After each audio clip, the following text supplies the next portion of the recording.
Hotel پر بیٹھے ایک شخص نے دوسرے سے کہا، یہ ہوٹل پر کام کرنے والا بچہ اتنا بے وقوف ہے کہ میں 500 اور 50 کا نوٹ رکھوں گا تو یہ 50 کا نوٹ ہی اٹھائے گا، اور ساتھ ہی بچے کو آواز دی اور 2 نوٹ سامنے رکھتے ہوئے بولا، ان میں سے زیادہ پیسوں والا نوٹ اٹھا لو۔ بچے نے 50 کا نوٹ اٹھا لیا، دونوں نے کہکا لگایا اور بچہ واپس اپنے کام میں لگ گیا۔ پاس بیٹھے شخص نے ان دونوں کے جانے کے بعد بچے کو بلایا اور پوچھا، تم اتنے بڑے ہو گئے ہو، تم کو 50 اور 500 کے نوٹ میں فرق کا نہیں پتا؟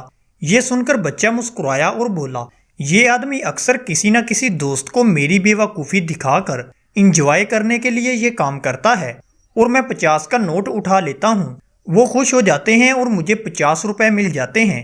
جس دن میں نے 500 اٹھا لیا، اس دن یہ کھیل بھی ختم ہو جائے گا اور میری آمدنی بھی ختم ہو جائے گی۔ زندگی بھی اس کھیل کی طرح ہی ہے، ہر جگہ سمجھدار بننے کی ضرورت نہیں ہوتی۔